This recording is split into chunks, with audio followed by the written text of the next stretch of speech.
कोई उसकी नजर से बच न सका। चाहे पुण्य करो चाहे पाप करो, उसने हमें कर्म करने के लिए स्वतंत्र कर दिया है। और उसने स्वतंत्र कर दिया कि आप जैसा करो वैसा भरो। प्रभु देखिए, और सत्संगति क्यों करना चाहिए? सत्संगति करने से विवेक रूपी जो तीसरा नेत्र है वो खुल जाता है, जो कि पशु को नहीं दिया, हम सबको प्रभु ने दिया है। पशु को कभी मुस्कुराते हुए देखा? हम मुस्कुरा सकते हैं, हम अपनी भावनाएं व्यक्त कर सकते हैं। पशु से एक पायदान ऊपर वाला है मनुष्य का, बाकी तो 84 लाख योनियां हैं जिसमें ये जो जल के बैक्टीरिया हैं। देखिए, जितने जीव आकाश मंडल में है, वायुमंडल में है, उससे ज्यादा इस धरा पर है। अंडज, पिंडज, उद्भिज, स्वेदज, ये 4 प्रकार के जीव हैं। और जितने इस धरा पर हैं उससे ज्यादा जल में है। देखिए, अशुद्ध जल को अंजलि में ले लीजिए, एक अंजलि में सैकड़ों बैक्टीरिया आपको मिल जाएंगे अशुद्ध जल में। इसका आशय यह है कि जीव तो वो भी है ना, तभी तो चल रहे हैं, हलचल कर रहे हैं। और कुछ ऐसे बैक्टीरिया हैं जो हमारी आपकी नंगी आंखों से नहीं दिखते हैं, वो भैया किससे दिखते हैं? सूक्ष्मदर्शी से,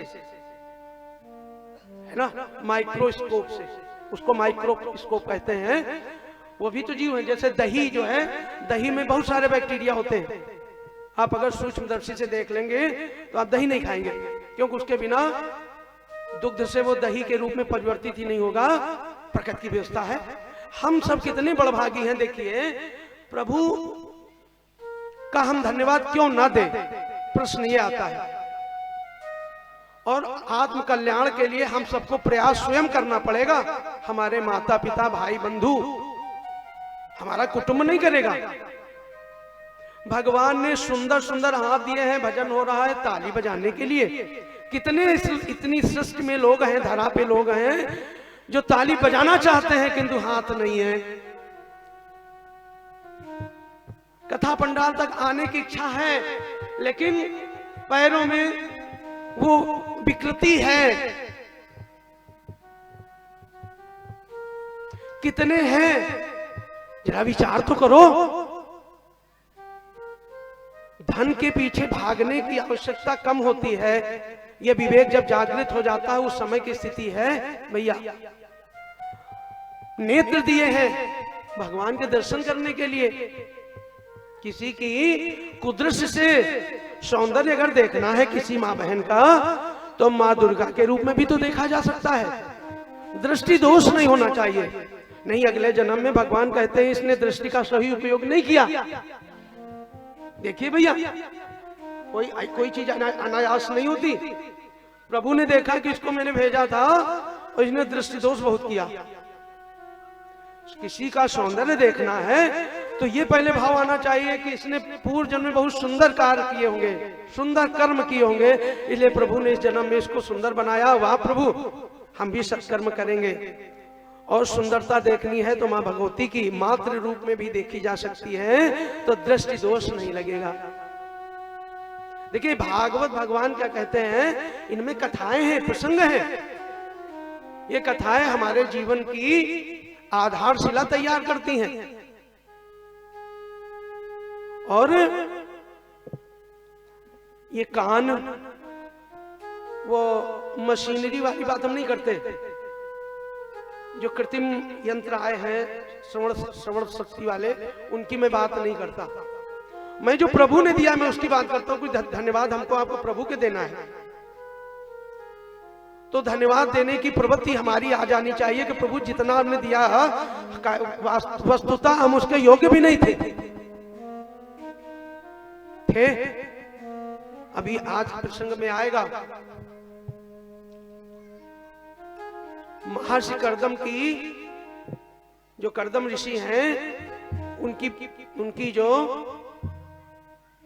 जीवन संगिनी है, भार्या है देवहूति, उनके यहाँ भगवान कपिल देव का जन्म हुआ है, वह जीवन दर्शन बताएंगे, जीव के बारे में अपनी माँ को समझाएंगे। वो प्रसंग भी आपको सुनने को मिलेगा।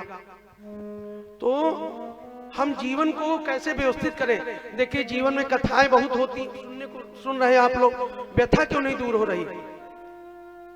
व्यथा का एक तो पहला कार्य यह है कि देखिए, जब अध्यापक कक्षा में पढ़ाता है तो विद्यार्थी 20-50 होते हैं, सभी प्रथम नहीं आते। क्यों नहीं आते भैया? विषय वस्तु तो उसने वही पढ़ाई थी, पढ़ाने का ढंग तो उसका वही था। क्यों नहीं आए? सब कुछ फेल हुए, कुछ थर्ड क्लास आए, कुछ सेकंड क्लास आए, कुछ फर्स्ट आए, कुछ उसमें डिस्टिंक्शन ले आए। तो डिस्टिंक्शन वाले में क्या हुआ? उसने एकाग्रचित्त होकर अपने गुरुदेव के सूत्र सुने, उनकी बात को। तो जब कभी आप जाइए कहीं सुनने, तो गृह कारज नाना जंजाला, एक तो समय नहीं निकल पाएगा, और शुभ कार्य के लिए आप जाएंगे तो समस्याएं बहुत आएंगी। हो सकता है परिजन आपको अपशब्द भी कहें, आप अपने धन से जाएंगे, अपने स्वास्थ्य से जाएंगे, लेकिन जो दुराग्रही व्यक्ति है घर परिवार में, हो सकता है आप दर्शन करने जाएं, उसमें भी कुछ अपशब्द मिल जाए। हो सकता है तीर्थ करने जाएं, अपने शरीर की तपस्या आप कर रहे हैं, उसमें भी आपको ये सब मिल सकता है। यह गृह कारज नाना जंजाला, ये जंजाल ही तो है। हमको आपको क्या करना है? ये जंजाल कभी खत्म भी नहीं होने। इन जंजालों में हमको कैसे अपना मार्ग प्रशस्त करना है। जैसे बहुत आजकल ठंडक के दिन है जाने के, तो बहुत जब कोहरा होता है, कुहासा इसको कहते हैं साहित्यिक, बहुत कुहासा होता है, तो लगता है सामने दिख नहीं रहा है, लेकिन उसमें आप घुसते जाइए और रास्ता दिखता जाएगा। भले बहुत दूर का नहीं दिखेगा, 100 मीटर दूर का नहीं दिखेगा, लेकिन 2 मीटर दूर का तो दिखेगा ना। प्रयास तो करिए उस कुहासे में घुसने की, आपकी यात्रा चलती रहेगी। तो आपने सोचा धुंध बहुत है, रजाई ओढ़ के बैठ गए, नींद आ रही है, उसमें देखिए तीर्थाटन करना है। तीर्थों में ओज और ओजस्विता होती है, वो ओजस्विता के केंद्र बिंदु है, वहां आपको ऊर्जा लेनी है, ऊर्जा के केंद्र बिंदु है। तो पांचों पांडव शतोपंथ, जहां बद्रीनाथ के बगल से वो माड़ा गांव है, भारत का आखिरी गांव है, वहां से स्वर्गारोहण किया है शतोपंथ के लिए, और केवल युधिष्ठिर वहां तक पहुंचे हैं। बाकी सब अर्जुन, भीम, नकुल, सहदेव, द्रौपदी सब रास्ते में ही ग्लेशियरों में पिघल पिघल कर नष्ट हो गए हैं कि वो स्वर्ग के लिए वही गए हैं।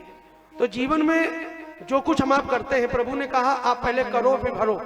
प्रभु कुछ करता नहीं है, उसने कहा हमने आपको बनाया तो क्या। अब हम अगर भगवान के बच्चे हैं तो हमको भगवान के जैसे रहना चाहिए ना।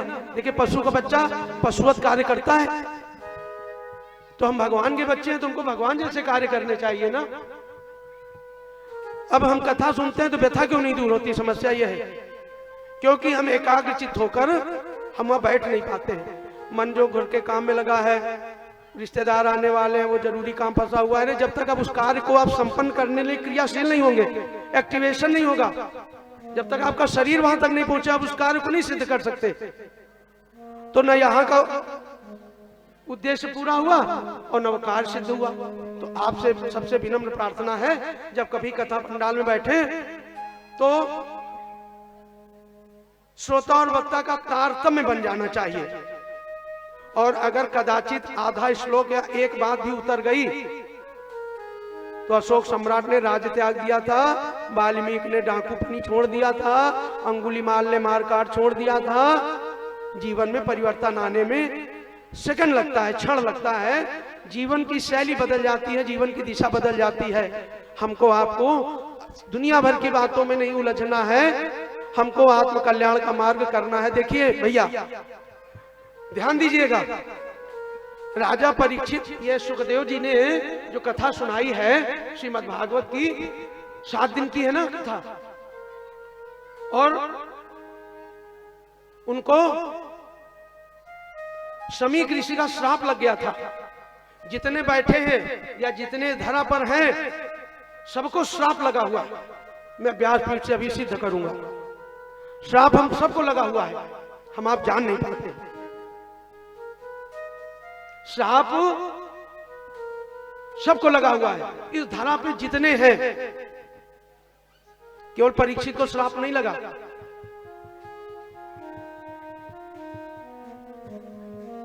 अब आप पूछिए कैसे?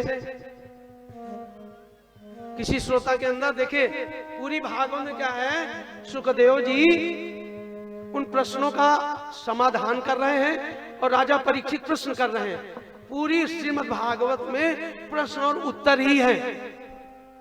राजा परीक्षित प्रश्न कर रहे हैं और सुखदेव जी उन प्रश्नों का समाधान कर रहे हैं जनमानस के माध्यम से। हम सबको भी श्राप लगा हुआ है। जब हम जरायु मां की प्रसूति, जब प्रसूति वायु ढकेलती है, हम जब इस धरा पे आते हैं उसी क्षण श्राप लग जाता है।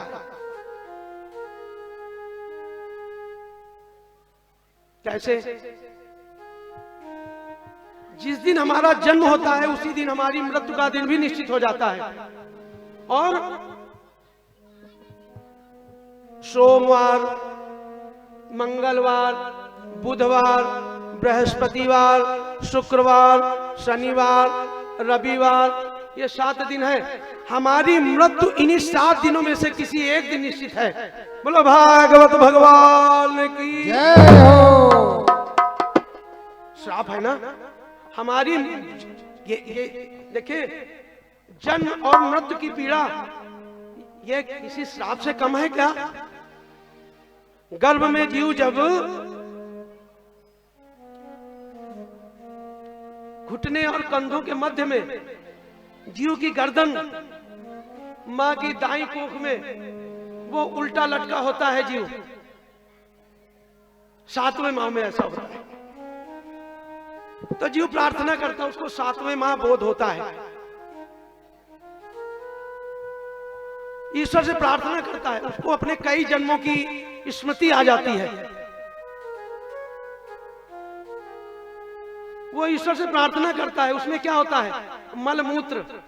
6वें माह में माँ जो आहार लेती है, इसलिए जो वृद्ध माताएं हैं वो बहुओं से कहती हैं ज्यादा तीखा गर्म भोजन न करना, बच्चे को पीड़ा होगी। ये देखिए, भागवत के अध्याय सुनते जाएं, उससे कल्याण हो। इसके साथ साथ उसकी जो व्यवस्था है वो भी समझते चलिए। शायद कोई बात अंदर कदाचित उतर जाए और भगवान में प्रीति बढ़ जाए। हमारा श्रीमद् भागवत का सुनाने का हमको फल मिल जाएगा और आपको वो फल पाने का, वो कथामृत पाने का अधिकार मिल जाएगा। देखिए, बहुत झांकियों से मनोरंजन हो सकता है, ज्यादा गीत संगीत से मनोरंजन हो सकता है, लेकिन आत्म कल्याण के लिए तो विशुद्ध भागवत की जो कथामृत का पान ही करना होगा। इसके लिए एकाग्रचित्त भी होना पड़ेगा और भाव भी बनाना होगा। भवानी शंकरौ वंदे श्रद्धा विश्वास रूपिणौ, याभ्याम विना न पश्यन्ति सिद्धा स्वान्तः अस्थमीश्वरम्। हम सब अपने आवश्यक कार्य को छोड़कर यहाँ आए हुए हैं भगवान की लीलाओं का गुणानुवाद सुनने के लिए और आत्म कल्याण के लिए। तो जब वो जीव को अपने कई जन्मों की व्यवस्थाएं याद आती हैं, जीवन के वो कृत्य याद आते हैं और वो सोचता है, देखिए गर्भ में वो जो जरायुज है, झिल्ली है, वो जीव उसमें बंधा हुआ है और छटपटा रहा है। और बंधा कैसे है? घुटने और ये दोनों कंधों के मध्य में सिर फंसा हुआ है और उल्टा लटका हुआ है मां की दाईं कोख में।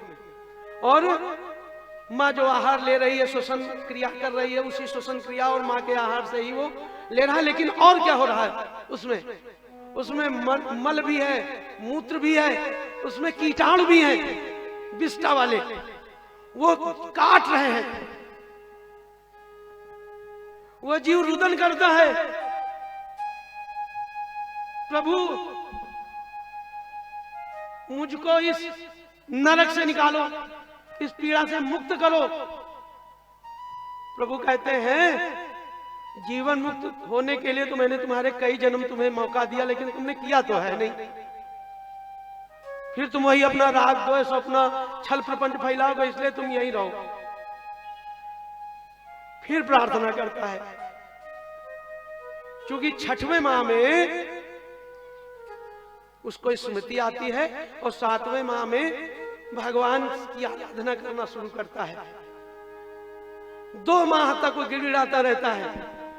9 माह 10 दिन में प्रसूति वायु उसको बाहर ढकेलती है प्रभु कृपा से। और जो दुराग्रही है, जो भगवान से वादा नहीं करता, उसको भगवान गर्भ में ही समाप्त कर देते हैं। बोले इसको बाहर भेजने से फायदा क्या है, फिर वह गंदगी फैलाएगा। हम आप उस प्रभु को भरोसा देते हैं। वो सूक्ष्म रूप से, जैसे उत्तरा के गर्भ में भगवान श्री कृष्ण ने प्रवेश करके ब्रह्मास्त्र से रक्षा की थी राजा परीक्षित की, इसी प्रकार भगवान गर्भ में सूक्ष्म स्वरूप से 3 अंगुल का सूक्ष्म स्वरूप है, श्रीमद् भागवत में उल्लेख है। उस सूक्ष्म स्वरूप से उस जीव को दर्शन देते हैं और उसको समझाते हैं, और हम आप वादा भी करते हैं। हम आप बहुत गिड़गिड़ाते हैं, वो बड़ा दयालु है। उस गिड़गिड़ाहट को, उस प्रार्थना को सुनकर वो द्रवित हो जाता है कि चलो फिर एक मौका देते हैं। हमारा आपका उद्देश्य जीवन मुक्त होना, तो जीवन मुक्त होने पर क्या होता है, फिर ये गर्भ की वेदना नहीं सहनी पड़ती है। तो हम आप यहां आकर फिर वही अपना, क्योंकि जाता कभी स्वभावन खल का, कितना ही सत्संग करे वह सुजन साधु निरमल का। और काला कंबल लाख धुला लो, रंग न होता हल्का। मिश्री मिश्रित पय से सिंचन, देखिए नीम की जड़ को आप मिश्री घोल लीजिए। मिश्री मिश्रित पय से सिंचन, करो निम्ब के थल का। और किंतु स्वाद कड़वा ही होगा सदा निम्ब के फल का। चिकने घट पर नहीं ठहरता एक बूंद भी जल का। जाता कभी स्वभावन खल का। तो हम सब क्या हैं, हम सब अगर भगवत भजन नहीं करते हैं तो हम आप सब खल हैं। खल हैं, भगवान से वादा किया और वादा को निभाने में कुछ भी उनको समय नहीं देते।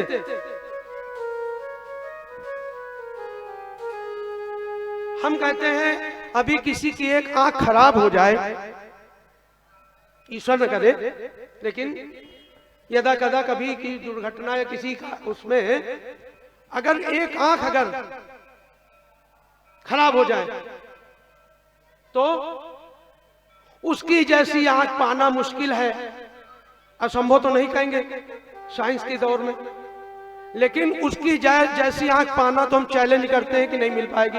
आप 10 लाख रुपए लेकर घूमिए, 50 लाख लगा दीजिए, 1 करोड़ बहुत पैसा, 1 करोड़ ले लीजिए, जेब में डाल के घूमिए, उसकी जैसी आंख नहीं मिलेगी।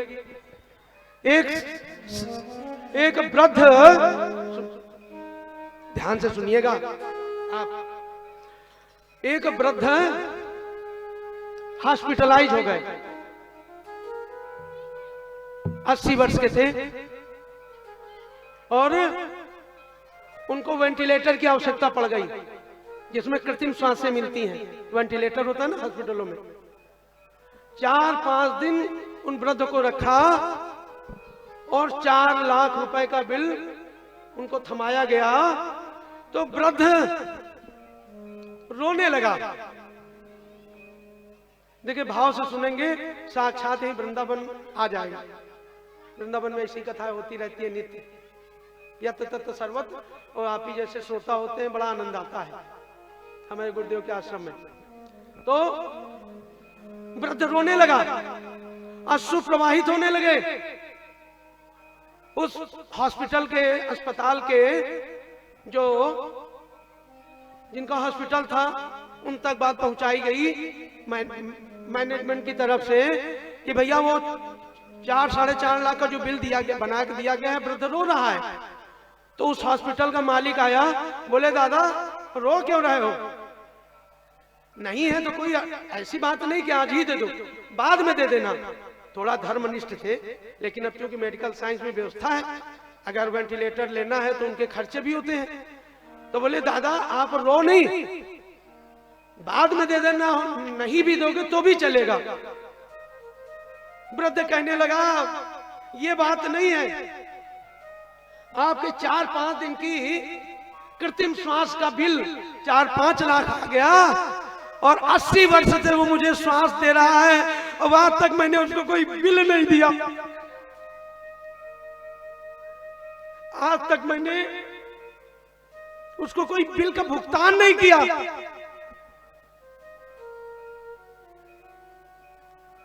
तो हम उसकी शरण में बैठे, उसको धन्यवाद दें, क्या यह हमारी आपकी नैतिक जिम्मेदारी नहीं बनती है? आप बताइए, बनती है ना? वेंटिलेटर का 4-5 दिन का बिल 4-5 लाख भुगतान करने के लिए आ गया, वो कोई बिल तो नहीं लेता है, कोई बिल।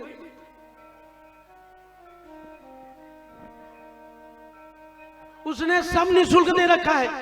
वृक्ष कभी फल खाते देखा? हम लोग सुंदर सुंदर फल खाते हैं, कभी उसको फल खाते देखा? नदियों को स्वयं कभी जल पीते देखा? हम वास्तव में हम पशु प्रवृत्ति के हो गए हैं। हम अपने उदर पोषण के अतिरिक्त कुछ सोचते ही नहीं। इससे बड़ा दुर्भाग्य क्या होगा? फिर मृत्यु के बाद फिर वहीं ढकेले जाएंगे, फिर वही जरायु में लिपटना है। और जन्म की पीड़ा यह है, गर्भ की पीड़ा और मृत्यु की पीड़ा। हजारों बिच्छू जितने डंक मारते हैं उतनी असह्य पीड़ा होती है। कभी जिसकी मृत्यु होने वाली हो उसके इर्द गिर्द आप रहिए तो कहेगा अरे बचाओ, देखो वो खड़े हैं, देखो मार रहे हैं, कराहता है। और हम जब स्तुति करते हैं तो स्तुति का पे ध्यान दीजिएगा।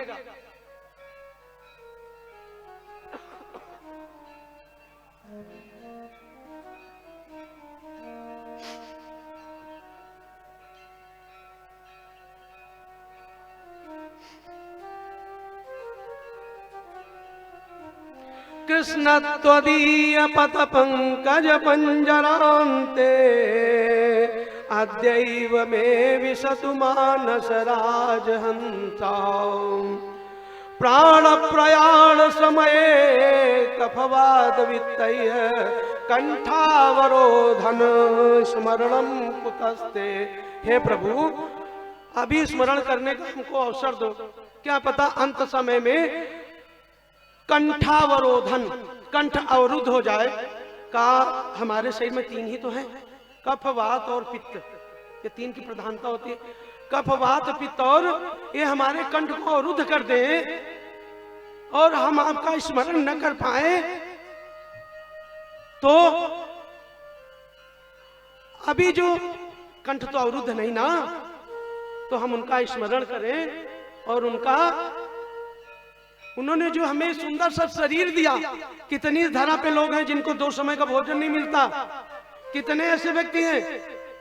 जरा भारत भ्रमण ही कराइए तो देखिए वो भी तो इंसान है। आपकी हमारी आपकी जैसी त्वचा है, हमारी आपकी जैसी स्थिति है शरीर की।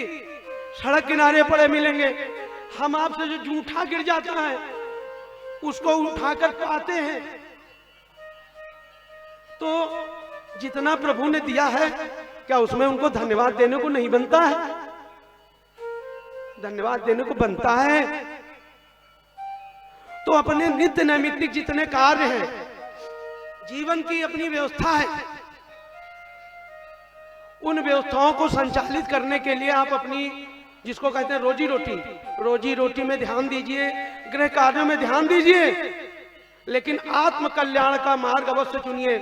घर में अगर विरोध होता है तो छिपकर भजन कराइए, छिपकर भजन कराइए, क्योंकि कण कण में बसा प्रभु देख रहा, वो तो देख रहा है ना। कोई आपको अपशब्द कह रहा है भजन कीर्तन तीर्थ में, उसको कहने दीजिए, वो अपनी बैलेंस शीट तैयार कर रहा। आप अपनी बैलेंस शीट व्यवस्थित रखिए। हमारे जो व्यापारी बंधु जानते हैं बैलेंस शीट में क्या होता है, एसेट्स लायबिलिटी, संपत्ति और दायित्व।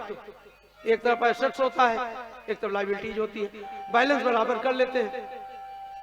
तो हमारी आपकी बैलेंस शीट खराब ना हो, इसके लिए हमको आपको सजग रहना होगा, क्योंकि क्षणभंगुर जीवन की कलिका कल प्रात को जान खिली न खिली।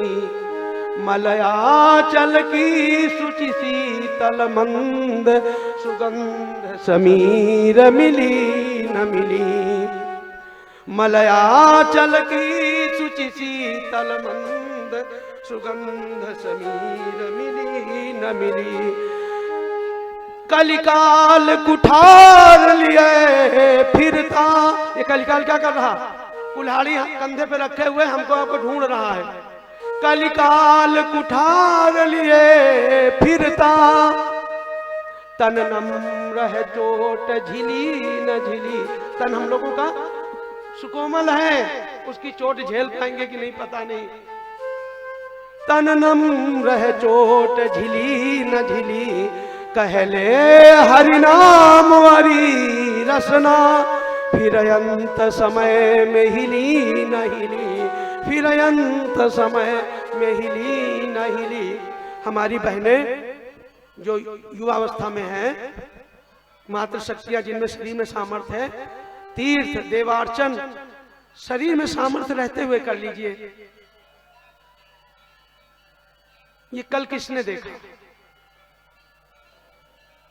जो इस धरा पर आपकी जानकारी गूगल पे सर्च करिए, कितने लोग आज की सुबह नहीं देख पाए। कल थे, कल रात में निद्रावस्था में सुप्तावस्था में गए थे, सुबह का सूर्य नहीं देख पाए। तो भैया जब जागो तब सवेरा। इसलिए हमारी आपकी जब कभी आपका थम बैठे तो दुनिया भर के काम तो वैसे जब जाएंगी तभी संपन्न हो पाएगा। रोटी बनाना है तो जाएंगी तो चूल्हे के पास जाएंगी तभी वो बन पाएगी। तो यहाँ जितनी देर बैठना है प्रभु की शरण में, हम तो उनके सेवक हैं और वो जो हमें बता रहे हैं हम आपको सुना रहे हैं। और ये कदाचित अगर उससे आपका कल्याण हो गया तो हमारा सुनाना सार्थक होगा और आपका सुनना भी सार्थक होगा। तो सचेत होने की आवश्यकता है। हम आप नींद में हैं। धर्मशास्त्र कहते हैं उत्तिष्ठ, उत्तिष्ठ जागृत और उच्चरे वेति, उठो। हम लोग सोते हैं सांसारिक की व्यवस्था में, तो माताएं अपने बच्चों जगाती हैं तो क्या कहती हैं? जागो। ये तो कहती है जागो। और हमारे धर्मशास्त्र हमारा मार्गदर्शन करते हैं। और ये आपको मार्गदर्शन बेहतर मिलता कहां से? गुरु की कृपा से। गुरु जीवन में परम आवश्यक है। गुरु बिनु भावनिधि तरई न कोई, जो बिरंची संग कर सम होई। गुरु बिनु भावनिधि तरई न कोई, जो बिरंची कर सम होई। गुरु बिनु भावनिधि तरई न कोई, जो बिरंची संग कर सम होई।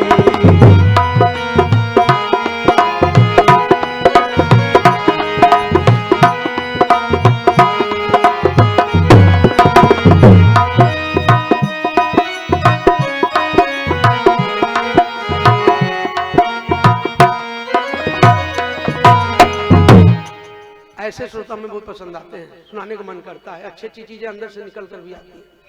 श्रोता एकाग्रचित होकर सुनता है, संख्या 40 की हो 400 की हो महत्व नहीं रखती। 400 आएंगे उनका कल्याण होगा, 40 आएंगे उनका कल्याण होगा, जो भजेगा तो उसी का तो कल्याण होगा। तो गुरु जीवन में इसलिए आवश्यक है। देखिए गुरु मार्गदर्शक है, भवनिधि। शिव जी को भी गुरु करने की आवश्यकता पड़ी, चाहे वो शिव जी के गुरु बिन भवनिधि तरह न कोई, जो बिरंच शंकर सम होई। शंकर के समान ही क्यों ना हो, शिव जी के समान ही क्यों ना। तो ये आवश्यक नहीं है कृष्ण भक्ति है, राम भक्ति है, कोई एक शाखा पकड़ लीजिए जिसमें प्रीति हो जाए, जिस गुरु में गुरु कर लीजिए, वो ईश्वर तक पहुंचाने का मार्ग बता देगा। हम आप संसार रूपी दलदल में अगर फंसे हैं तो हाथ पकड़ लेता है, माँ बाप भी नहीं पकड़ता। देखो भैया, उसके अनुरूप उसकी मन के हिसाब से चलो, वो जो चाहता है वो करो, तो प्रसन्न रहेगा, नहीं धक्का दे देगा। भैया दुनिया की रीत है ना, वो अनुरूप उसके चलो, वो सही बता रहा गलत बता रहा, इससे मतलब नहीं। देखिए हम सब स्त्री हैं, हमारा सबका पति वही है। कल मैंने बताया था मीरा जी वृंदावन में दर्शन करने आई, बिहारी जी की उस समय व्यवस्था थी, आज से 500 वर्ष पहले की बात है। तब पर्दा भी नहीं चलता था बिहारी जी में, बांके बिहारी में। तो ये जो रस प्रकाशक हुए हैं हरिदास जी, उनके स्नेह में ये प्रकट हुए थे राधा कृष्ण, और एक हो गए थे। तो मीरा जी दर्शन करने के लिए आई, तो वहां के पुजारी ने कहा यहाँ स्त्रियों का प्रवेश वर्जित है। तो मीरा जी ने कहा क्या यहाँ कोई पुरुष भी रहता है क्या? इसका आशय यह है, देखिए हम सब स्त्री हैं, जीवात्मा क्या है, पुल्लिंग है, और परमात्मा नहीं, वो जीवात्मा स्त्रीलिंग है। हिंदी साहित्य में देखिए वो स्त्रीलिंग है, और जो परमात्मा है पुल्लिंग है, व्याकरण की दृष्टि से। तो हमारा सबका जो पति है, देखिए जिस समय महारास हो रहा था निधिवन में, उस समय गोपियां भी जो आई थी रास में, वो विवाहिता भी थी। तो भगवान श्री कृष्ण ने कहा कि अरे अपने पतियों को छोड़कर तुम आ गई हो, ये क्या उचित है? तो उन्होंने दृष्टांत दिया, तो गोपियों ने भी दृष्टांत दे दिया। बोले अच्छा ये बताओ, आगे प्रसंग आएगा कि उसका पति परदेश चला गया, और वो चित्र रखकर अपने पति परमेश्वर को मानकर उसकी पूजा कर रही है, और वास्तविक पति परदेश से आ गया बाहर, उसने दरवाजा खटखटाया, तो उस पति को हम देख समझे कि इसको समझे? बोले नहीं, चित्र वाले को छोड़ के जो चरित्र वाला आ गया है, वास्तविक पति उसके। तो बोले वास्तविक पति तो आप हैं। भगवान श्री कृष्ण मान गए, और फिर वो महारास हुआ है। शरद पूर्णिमा की रात्रि थी, धवल चांदनी आनंदित कर रही थी, और भी महारास हुआ है, और महारास में संपूर्ण सृष्टि नाचने लगी है, और भोलेनाथ भी उसमें महारास में आए। तो हम तो वास्तव में ही देखिए नवधा भक्ति होती है, नवधा भक्ति में हम स्मरण करें, कीर्तन करें, भजन करें, उनकी चरण सेवा करें, उनको सखा भाव से माने, उनको मित्र भाव से माने, या उनको दास भाव से माने, ये नवधा भक्ति है। इनमें से एक कोई पकड़ लीजिए, आपका कल्याण हो जाएगा। ज्यादा चक्कर में न पड़िए, बस श्रद्धा भक्ति रखिए, आपका मंगल ही मंगल होना है। बहुत श्लोक नहीं आते, बहुत पूजा पद्धति नहीं आती, उसमें उस विधान में मत पड़िए। और अगर गुरु आपने कर लिया, अगर गुरु आपने कर लिया, तो फिर आपका मार्ग सुलभ हो जाएगा।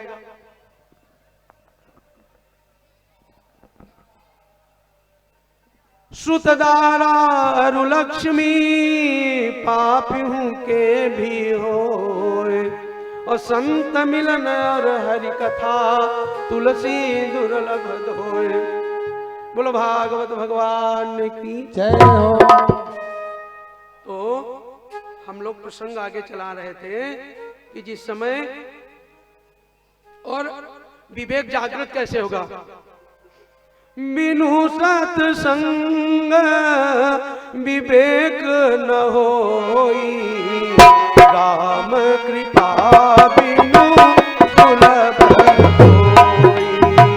बिनु सत्संग विवेक न होई, राम कृपा बिनु सुलभ होई।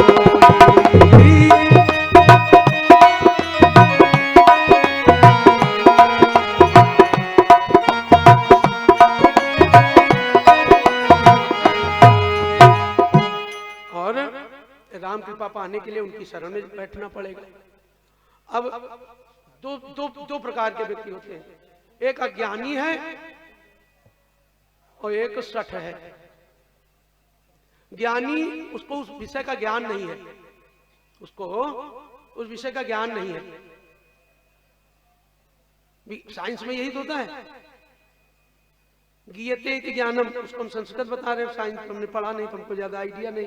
तो जानने के बाद ज्ञान ही विज्ञान बन जाता है। वो टेस्टेड हो जाता, परीक्षण, साइंटिस्ट लोग वो लैब में परीक्षण करते हैं ना। तो अज्ञानी वो जल्दी सुधर जाता है, लेकिन जो सठ है भैया, जानता है लेकिन मानता नहीं है।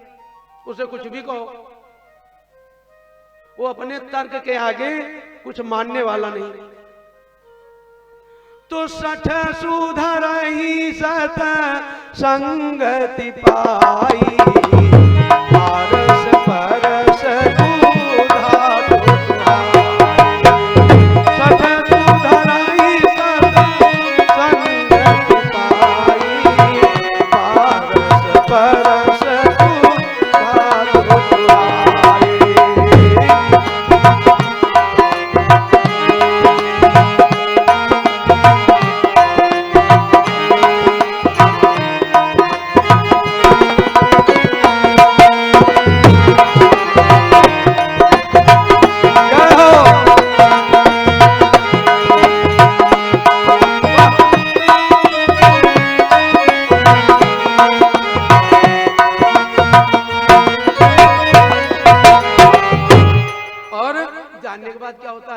प्रभु की शरण में जाएंगे तो सठता खत्म हो जाएगी।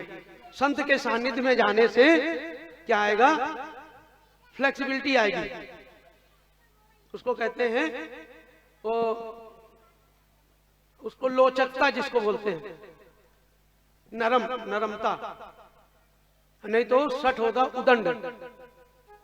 और जब संत की संगति में जाएगा तो उसमें फ्लेक्सिबिलिटी आएगी, देश काल परिस्थिति के अनुरूप अपने को ढाल लेगा और संतों के साथ बैठने से उसकी चित्त उसका निर्मल हो जाएगा। फिर क्या करेगा? प्रभु के कैसे? बिनु पद चालाई सुनई बिनु काना, कर बिनु कर्म करई विधि नाला। बिनु पद चालाई सुनई बिनु काना, कर बिनु कर्म करई विधि नाला।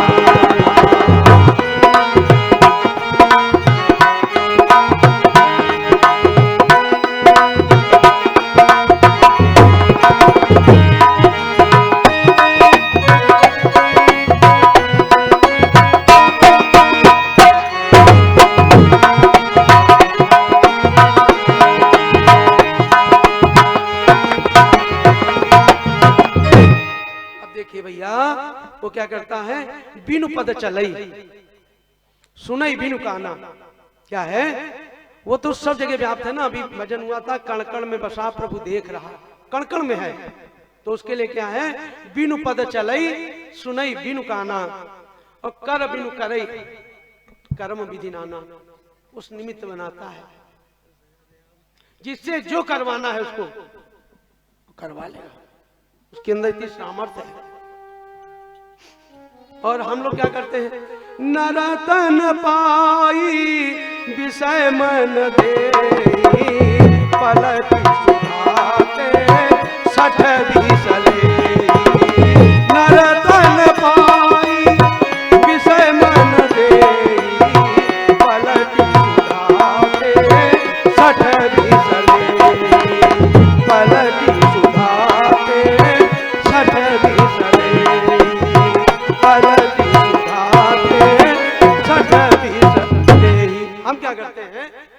देखिए प्रभु से जो हमने वादा किया था, जब प्रसूति वायु ने हम लोगों को बाहर ढकेल दिया, संसार में आ गए, तो हमने फिर वही काम शुरू कर दिया। तो न रतन पाई विषय मन देही, हमने मन को विषयों में लगा